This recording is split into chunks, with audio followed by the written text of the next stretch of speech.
Magandang araw mga kababayan. Magandang araw sa ating mga tagapagsuporta ng Ka Eric Celis video analysis at video talakayan.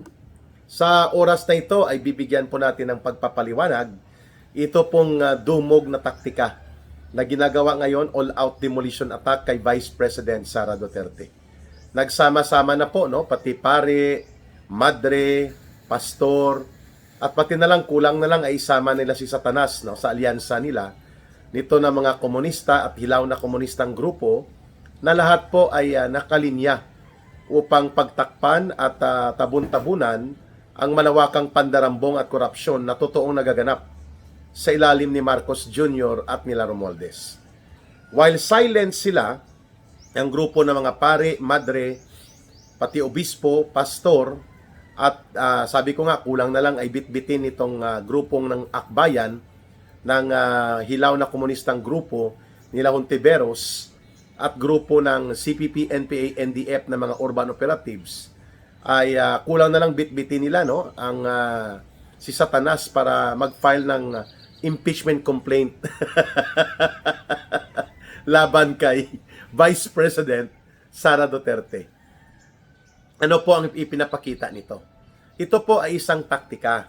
Gimmick po ito nila Marcos at Romualdez na kunwari, iba't ibang sektor, iba't ibang grupo, iba't ibang organisasyon. Pero iisa lang po ang tuhog nila. Wasakin at durugin ang mga Duterte at huwag hahayaang magkakaroon pa muli ng pamunuan sa gobyerno na isang uri ng Duterte brand of leadership. That is exactly what they are trying to establish right now, na pati pare, madre, pastor, para ipakita na ang isang pagkakataon na nagsama-sama di kunwari ang mga iba't ibang sektor na ito upang papanagutin si Sara Duterte. Pero kung ganun po ang inyong agenda, bakit tahimik kayo? At walang ginagawang hakbang para papanagutin ang totoong mastermind sa pinakamalala na krimen ng pandarambong sa kasaysayan ng ating bansa, sila Marcos at si Romualdez. Bakit hindi kayo nagsampa ng totoong impeachment at bagkos sinuportahan pa ninyo ang peke at gawa-gawang diskarte sa impeachment para ma-technical ang mga gusto pang mag-file ng impeachment laban kay Marcos na seryoso? Bakit hindi kayo nagsasalita at nagkukundina sa 1.4 trillion pesos na ghost flood control projects nila Marcos, samantalang ang inyong sinasabi na papanagutin si Sara Duterte sa 125 million pesos na confidential fund na sinasabi ninyo ay kanyang pinakialaman, winaldas at nilustay pati sa Department of Education na confidential fund nang siya pa ang Vice President. Aba, lahat ng ito po ay 3 beses nang sinagot doon sa unmodified report ng Commission on Audit na nagpapakita that there were no other anomalies found or established na talagang ginawa ni Sara Duterte ang inyong inaakusa. So wala kayong ebidensya, wala kayong attachments na magpapakita na winaldas niya. Kaya kayo nagfi-fishing expedition. Dahil hindi naman talaga target ninyo ang kontra-korupsyon sa pagpa-file na ito ng kunwa-kunwarian ninyong impeachment laban kay Sara Duterte. Ito po, kung totoo kayong para sa pagkrusada at advokasya at kampanya kontra sa korupsyon at pandarambong, bakit hindi si Marcos at si Romualdez ang tinarget ninyo? Na siyang totoo at walang duda na mga punong salaring kriminal as mastermind. Nakipagsabwatan ang dalawang ito. Tahimik kayo sa limpak-limpak at mali-maleta na mga pera na idinideliver nila Saldico, nila Sergeant Gotesa at marami pang iba tungkol sa winaldas at kinurakot na pundo sa utos ni Marcos at ni Romualdez. And yet ngayon papaniwalain nyo ang taong bayan na para kayo sa krusada ng korupsyon? Tahimik kayo sa mga totoong magnanakaw. Tahimik kayo sa totoong mandarambong na gumawa ng napakalubhang krimen ng sistematikong pagdurog sa kabanang bayan sa loob ng 3 taon. Dahil hindi naman talaga korupsyon ang gusto nyong labanan, kundi ang mga Duterte. At ginagamit nyo, kunwari na maskara, kayo ay nagkokrosada kontra korupsyon. Sinagot na nga yan ni Sara Duterte. Paulit-ulit ng 3 beses, unmodified audit report ng Commission on Audit. Hindi pa rin kayo kontento. Hindi talaga ninyo layunin dito ang pagkakaroon ng accountability. Kasi nga, tahimik kayo sa totoong mga magnanakaw at mandarambong. Nandyan po sila sa Kongreso, mga buaya at mga kawatan, hindi pa nananagot.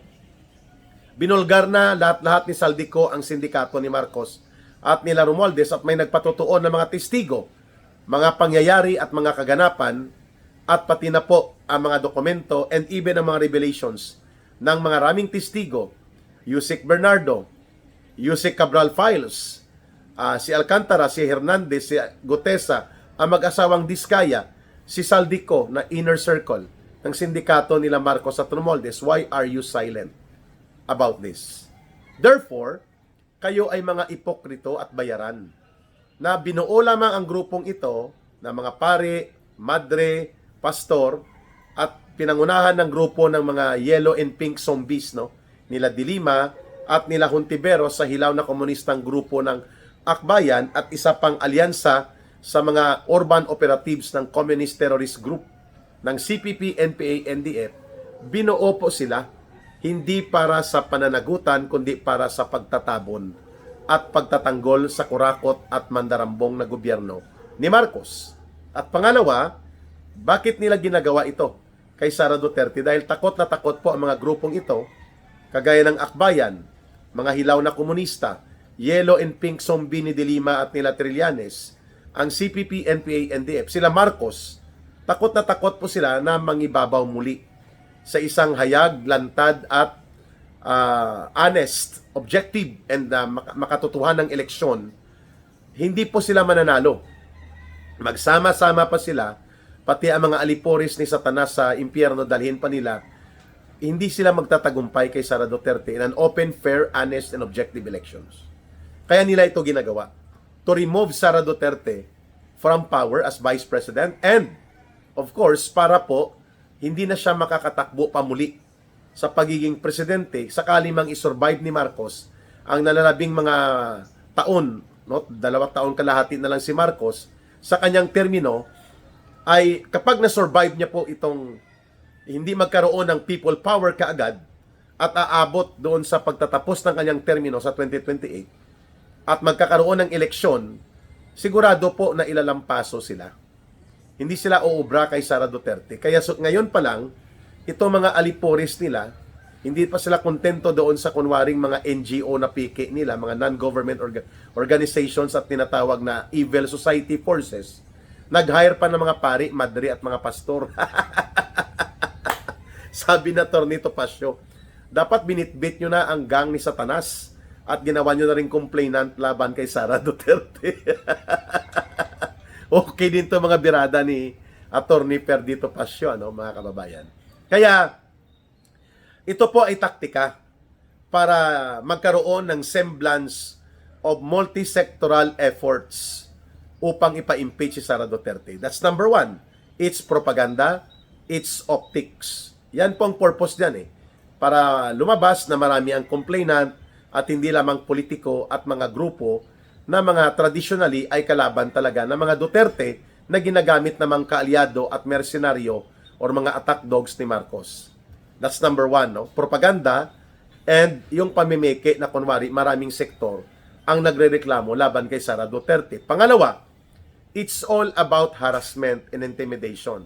Para ipakita kay Sara Duterte, ito, marami kami, ikaw, ano ka? Wala kang suporta.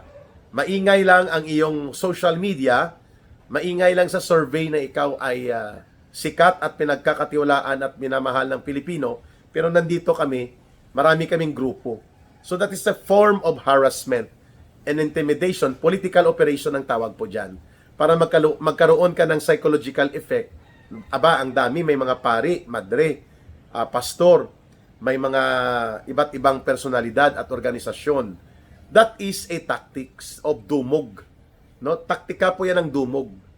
Nire-wrestling ka kaliwat kanan upang ikaw ay pahinain. hindi naman ako naniniwala na mahina ang loob ni Sara Duterte. Sapagkat kung katotohanan ang pinanghahawakan mo at pinapanindigan mo ang tama at hindi ka nag-aalangan na isiwalat ang katotohanan, hindi ka matatakot. Kasi ang issue nila, Merigris Piatos, Kiko Chapman, whatever it is, mga names, sinagot na nga sila ilang beses pa ng mga intelligence officers ng Armed Forces of the Philippines, ng security sector, that the use of alias names or code names sa mga confidential items and expenditures are allowed sapagkat yan ay covert, discreet operations that need protection and security. Hindi pa rin nila tatanggapin yun. E di kung busisiin nyo ang lahat ng confidential fund, then do it to all.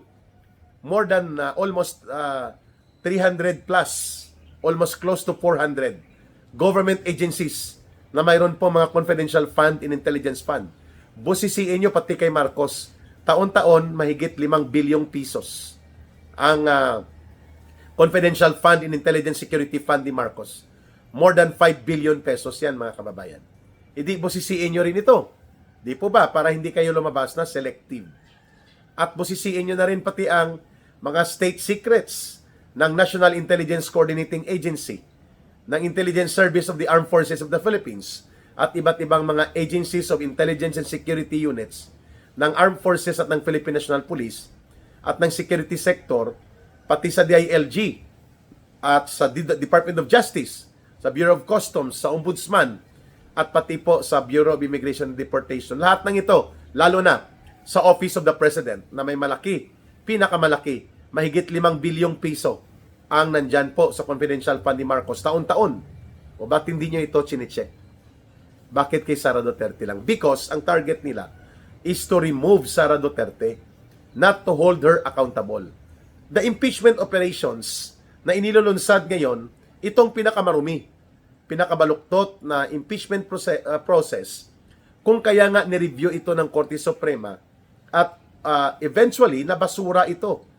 At pati na po ang appeal ng House of Representatives ay ibinasura na rin ng Korte Suprema dahil una sa lahat binaluktot ang proseso. Hindi po sinunod ang due process of law. Walang notice of hearing para kay Sara Duterte, walang copy furnished na na-issue para sa mga membro ng House of Representatives at even sa kay Sara Duterte bilang respondent na malalaman niya ang kaso at mga ebidensya at reklamo laban sa kanya. Yan po ay constitutionally mandated fundamental due process of law.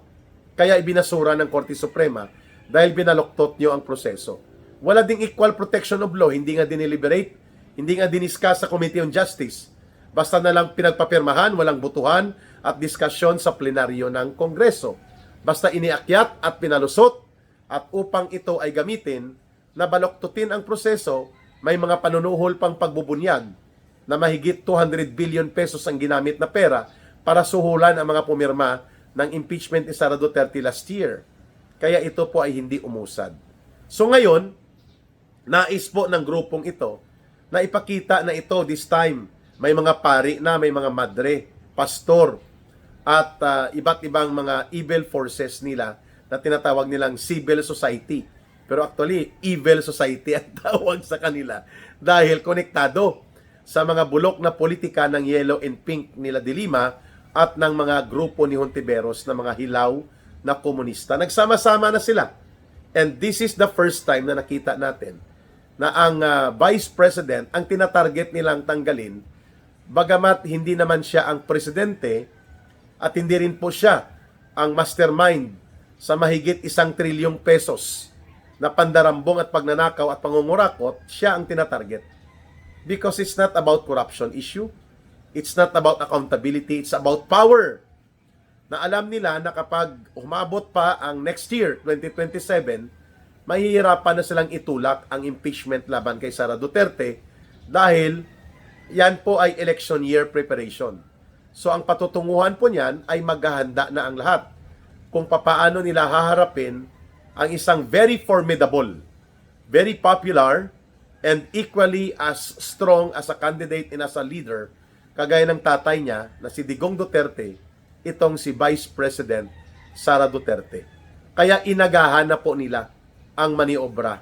Inagahan na nila ang taktika ng dumog at wrestling para there will be no more Sara Duterte in 2028. Kasi ang epekto po ng impeachment kapag na-convict si Sara Duterte with 16 senators voting for her conviction sa Senate Impeachment Court kasi ito itatrial, Sara Duterte will be removed as Vice President and she will no longer be allowed by law na tumakbo o maging appointed sa anumang posisyon sa gobyerno, including ang pagiging kandidato sa pagka-presidente sa 2028. She will not be allowed anymore. At pag nangyari po yan, wala na silang strong contender sila Marcos at Romualdez. Makokontrol nila ang poder at kapangyarihan beyond 2028. So it's all about power. At itong alyansa na binuo nila, magkakawatak-watak din po ito kasi may mga ambisyon at interest yan eh. Like si Ontiveros, may ambisyon yan nagpresidente. Sila Tito Soto, may ambisyon yan.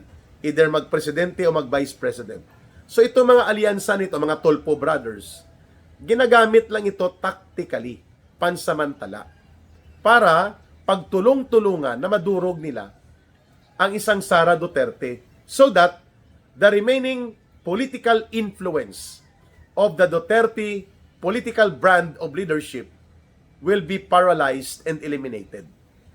Kaya nila ito ginagawa ang taktikang dumog laban kay Vice President Sara Duterte. So dapat malaman ito ng taong bayan na hindi ito tungkol sa pananagutan. Hindi ito tungkol sa korupsyon. It's all about power, kapangyarihan. At takot sila na kapag hindi sila naging matagumpay na mapapakonvict si Sara Duterte sa Senado at walang 16 senators na numero, by next year, 2027, mahihirapan na po sila na magmaniobra ng isa pang maruming laro ng impeachment dahil pre-election year na po ang 2027. So bantayan po natin ang mga development na ito sapagkat numero po ang nagtatakda sa impeachment eh. Hindi po ang katotohanan o ebidensya. Kaya kahit totoo na magnanakaw at mandarambong ng mga mastermind sa malawakang kurakutan at pandurubo sa pundo ng bayan, itong si Marcos at si Romualdez, pag wala ka pong numero at bilang na susuporta sa iyo sa House of Representatives, i-dismiss lang po nila ang impeachment complaint kagaya ng ginawa nilang gimmick na pinadismiss nila ang impeachment pero alam naman natin na yon ay bahagi ng playbook o ng script para lamang ma-technical ang totoo at seryosong impeachment complaints supposedly na isasampa nila former Governor Chavit Singson, Atty. Topacio at sila former Congressman Jing Paras and Mike Defensor. So wala na po yon, magtitestigo sana doon si Saldico at iba pa na mga explosive witnesses against Marcos and Romualdez. Pero ngayon, kay Sara Duterte, alam natin na ma-impeach po siya muli. Dahil they have the numbers. Not the truth, not the evidence. May numero po sila eh. Siguro mahigit 200 na mga buaya na kongresista ang makikisabay na pumirma muli ng pagpapa-impeach kay Sara Duterte. Then, didesisyonan nila sa Committee on Justice. Kunwari, proseso nila para hindi ma-technical na may due process and then pagbubutuhan nila yan sa plenary. At bago mag-break or mag-recess pansamantala, sa 3rd week of March, iakyat na nila yan ang impeachment articles ni Sara Duterte at magko-convene ang Senado na pinamumunuan nila Soto at Lacson ng impeachment court. At doon na ang trial. Siguro ang trial niyan mga June na. Kasi magbabalik ang break nila last week of May or first week of June. Ayun. So malinaw mga kababayan na ito po ay hindi tungkol sa korupsyon at mga pandarambong na issue na siyang dapat focus ng ating pakikibaka na ito at mga paninindigan. Pero pinagtatakpan ng grupong ito. Akbayan, CPP, NPA, NDF, grupo ni Hontiveros, nila Trillanes at Dilima, at itong mga ginamit nilang mga pastor, pare at madre, hindi po si Marcos ang kanilang target. Sapagkat ang boss nila, si Marcos, na mandarambong at magnanakaw, kagaya ni Martin Romualdez. Pinagtatakpan nila dahil nagbibinipisyo sila. Sa pampolitikang kalagayan na ito, they are protected, they are funded, and they are part of the alliance. Nakikinabang sila sa pagnanakawan na ito at pandarambuhan. itong nangyayaring ito. Pero taktika lang ito dahil ang pinaka-target talaga nila, pareho kay Marcos at Romualdez, durugin ang nalalabi pang impluwensya ng mga Duterte. Kaya po nila inilunsad itong taktikang dumog laban kay Vice President Sara Duterte. Pero sabi nga ni Atty. Topacio, isama pa nila si Satanas. Kung ang katotohanan at paninindigan ng tama ay nasa panig ni Sara Duterte, ang taong bayan yayakap at maninindigan sa totoo at tama. Hindi po sa baluktot at gaano man kadami ang bilang nila. Hindi sila oobra. Ayun. Abangan po natin ang iba pang mga video analysis at video talakayan with Ka Eric. Huwag kayong mawala. Like and share and promote our videos and campaign for our viewership and of course ang atin din pong pagbibigay ng ating mga pananaw hinggil sa People's Movement na Bangon Sambayanan. Sa gustong tumulong sa ating advocacy center na Bangon Sambayanan People's Movement, ang ating GCash line, ang ating ginagamit para sa Bangon Sambayanan ay 0916-308-7710. 0916-308-7710. Rohilda Celis po kay Langgil. Maraming salamat muli sa pagsubaybay ninyo at mahalin natin ang bansang Pilipinas. Walang ibang magmamahal nito kundi tayo ring mga Pilipino. Para sa Diyos at sa Pilipinas nating mahal. May God bless everyone and may Allah will be with those who are Muslim brothers and sisters. Bye for now. Maraming salamat. Ito po muli si Ka Eric.